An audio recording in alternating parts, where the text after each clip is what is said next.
যোৱা 10 তাৰিখে ধেমাজি গোগামুখ মিংমাং বদতিত যিটো অসম আৰু অৰুণাচল ইমা বিবাদক লৈ একচুৱেলি আমাৰ অসমৰ কিলঞ্জীয়া ভূমিপুত্ৰ অসমীয়া মানুহ বিশেষকৈ জনজাতি মিচিং মানুহ অৰুণাচল বাউণ্ডাৰীত যিটো আছে ইমা মিলাবলৈ যেতিয়া যাওঁতে অৰুণাচল দুষ্কৃতিকাৰী বিশেষ জানিব পৰা মতে এই যিসকল ব্যক্তিয়ে অসমৰ মানুহ গুলিয়াইছে এইসকলে অৰুণাচল বাসিন্দা আৰু লগতে পুলিচ কৰ্মী বুলি জানিব পাৰিছোঁ।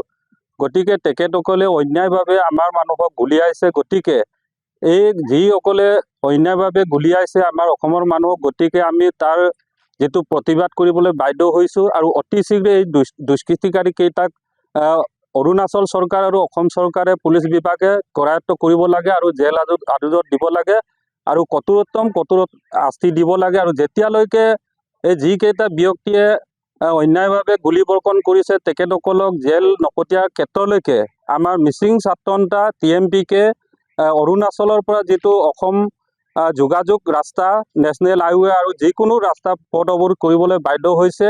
আজি ৰাতিপুৱা 5টা বজাৰ পৰা অনাগত নিৰ্দিষ্ট কাললৈকে অনিৰ্দিষ্ট কাললৈ যেতিয়ালৈকে দুষ্কৃতিকাৰী গ্ৰেপ্তাৰ নকৰে তেতিয়ালৈকে পথ অৱৰোধ বন্ধ থাকিব। আৰু এইটো অসমৰ মাননীয় মুখ্যমন্ত্ৰী ডাঙৰীয়াই ইমিডিয়েট এই বিষয়টো তেখেতে একশ্যন ল'ব বুলি আমি আশা ৰাখিছোঁ। যদি অসম চৰকাৰে বা অৰুণাচল চৰকাৰে যুটীয়াভাৱে এই দুষ্কৃতিকাৰীক যেতিয়া কৰায়ত্ব নকৰে তেন্তে আমি আলোচনা কৰিব লাগিব আৰু ইয়াৰ উপৰিও আমি কঠোৰ জংগী হ'ব লাগিব আৰু কোনোপধ্যে এৰি দিয়া নহ'ব। যিসকল ব্যক্তি অন্যায়ভাৱে আমাৰ অসমৰ মানুহ কিলঞ্জীয়া মানুহ অন্যায় কৰি আছে আমি কাৰো বিৰোধী নহয়, অৰুণাচলবাসী আমি বিৰোধিতা নকৰোঁ, কিন্তু যিসকল ব্যক্তি আমাক অন্যায় কৰিছে আমি এইটো এৰি দিব নোৱাৰোঁ আৰু তেখেতসকলে শাস্তি পোৱাৰ যোগ্য হয়।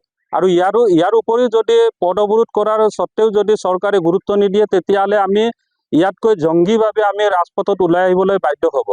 আৰু কেৱল এইটোৱে নহয় যে অৰুণাচলত আমাৰ অসমৰ বিভিন্ন মানুহে কামৰ সন্ধানত শ্ৰমিক হিচাপে কাম কৰিব যাওঁতে আজি কেইবাবাৰো আমি দেখিছোঁ যে মানুহ হত্যা কৰিছে আৰু আজি কেইবাদিন আগতো এইবোৰ ঘটনা ঘটি আছে। গতিকে যাতে অনাগত দিনত তেনেকৈ কৰিব নালাগে আৰু অৰুণাচলবাসীকো আমি বিনম্ৰভাৱে অনুৰোধ জনাইছোঁ, প্ৰাৰ্থনা জনাইছোঁ যাতে আমাৰ সম্প্ৰীতিবিলাক আপোনালোকে বজাই ৰাখিব চেষ্টা কৰক। গতিকে ইমামূৰীয়া অঞ্চল বহুত ক্ষেত্ৰত আমি একেলগে থাকিব লাগিব। গতিকে যাতে আপোনালোকে আমাৰ মানুহক যাতে আৰু ইয়াতকৈ মানে জংগী হ'বলৈ বাধ্য নকৰাবলৈ আপোনালোকক আমি কাটৰে বিনম্ৰ অনুৰোধ জনাইছোঁ।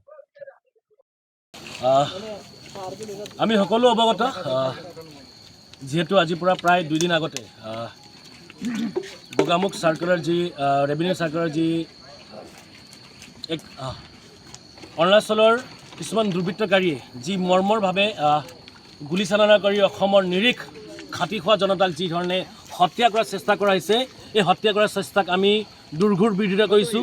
আৰু লগতে আমি ইয়াৰ পৰাই অৰুণাচল চৰকাৰ বা অৰুণাচল পুলিচক আমি ইয়াৰ পৰাই ধিক্কাৰ দিছোঁ যে আজিলৈকে তেখেতলোকক এৰেষ্ট কৰিব নোৱাৰাত আমি তেখেতলোকক ধিক্কাৰ দিছোঁ। আৰু আমি ক'ব বিচাৰিছোঁ যে we don't want to break our brotherhood we don't want to break peace and hegemony. Arunachal government must have to take accountability. Arunachal government must have to take responsibility. Arunachal government and Arunachal police must have to arrest the culprits. And আৰু তেখেতলোকক অৰুণাচল চৰকাৰে arrest কৰাৰ পাছতে তেখেতলোকক অৰুণাচল চৰকাৰে অসম পুলিচলৈ গতাই দিব লাগিব।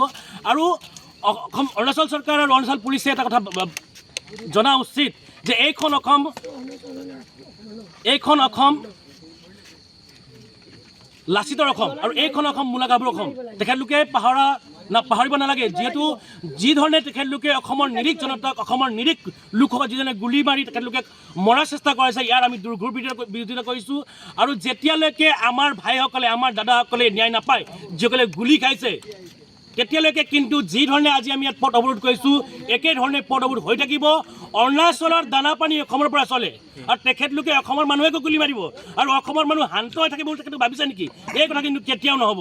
অৰুণাচল চৰকাৰ অৰুণাচল গভৰ্ণমেণ্টে জানি থোৱা উচিত অৰুণাচলৰ দানা পানী যি অসমৰ পৰা চলি আছে যদি তেখেতলোকে অসমৰ মানুহক ন্যায় নিদিয়ে আৰু যি ধৰণে তেখেতলোকে বিভিন্ন সময়ত অত্যাচাৰ গুলীচালনা কৰি আহিছে এয়া প্ৰথম কেছ নহয় ইয়াৰ পৰা আগতে এক বছৰ আগতে দুজন ব্যক্তিক গুলীবৰ্ষণ কৰা হৈছিলে গতিকে ইয়াৰ পৰা আমি অৰুণাচল চৰকাৰ অৰুণাচল পুলিচক স্পষ্টভাৱে দাবী জনাইছোঁ যে তেখেতলোকে যিসকল কালপ্ৰিট এই গুলীবৰ্ষণ কাৰ্যত সংগঠিত কৰা কাৰ্যত তেখেতলোক জড়িত আছে তেখেতলোকক এৰেষ্ট কৰক যদি এৰেষ্ট নকৰে তেনেহ'লে কিন্তু অৰুণাচললৈ যোৱা যিসমূহ গাড়ী আছে আজি যি ধৰণৰ ইকনমিক ব্লকেজ কৰা হৈছে এই ইকনমিক ব্লকেজ কণ্টিনিউ কৰা হ'ব আৰু যি ধৰণে তেখেতলোকে অৰুণাচলৰ পৰা আহে যি ইলিগেল গাড়ী শিল গাড়ী হওক কয়লা গাড়ী হওক কাঠ গাড়ী সকলো গাড়ী কিন্তু আজিৰ পৰা বন্ধ বুলি ঘোষণা কৰা হৈছে অসম পুলিচে জানি থোৱা উচিত আৰু অসমৰ ফৰেষ্টৰসকলে জানি থোৱা উচিত যে যেতিয়ালৈকে এই ব্যক্তিসকলে ন্যায় নাপায় তেতিয়ালৈকে কিন্তু অৰুণাচলৰ পৰা অহা কাঠ গাড়ী অৰুণাচলৰ পৰা অহা কয়লা গাড়ী